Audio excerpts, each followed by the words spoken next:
way to Surigao. Si Sai naman, pinasara mo pa talaga yung bus. Ba talaga mag-idol si Adele? Hello! Hello!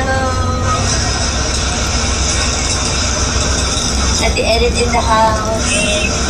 Kuya Alan. And kami-kami lang to. Actually, ito na yun. Standing on our way to, Surigao.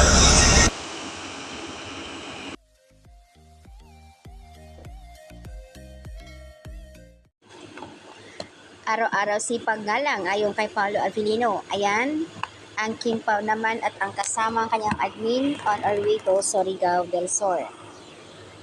Nakaka-happy naman yung IG story ni Kim at yun din ang IG story ni Pao na nasa train sila bound to Surigao mismo sa city. Araw-araw sipag lang mga Kim Pao. Ang daming labada ni Kimi pero napansin ang karamihan. Yung kulay pink na cup, suot ni Pao, I think kay Kimi yan. And then yung green, kay Paulo yan. So parang nag-swap sila. Yun lang yung feeling ko Ang daming mga bagay na pwedeng mapapansin talaga sa kanila. Like nung nasa Agusan sila, suot ni Kim yung jacket ni Pao kasi nga nilalamig. So, naku po, grabe. Sa mga gamit at galawan pa lang, halatang halata na talaga na may relasyon talaga ang dalawa. Pero masaya ang lahat, syempre. And happy together.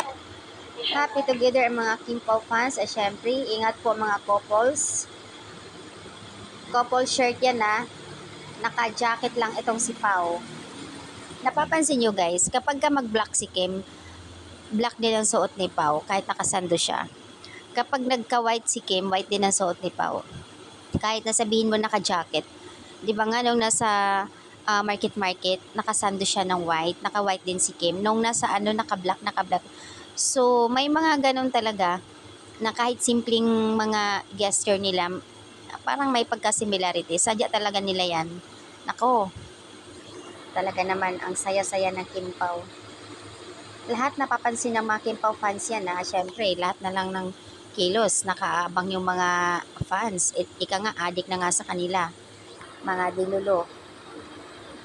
So, ayan guys, ready na mamaya ang Kim Pao fans magpasaya sa mga taga Surigao del Sur. Abang tayo guys.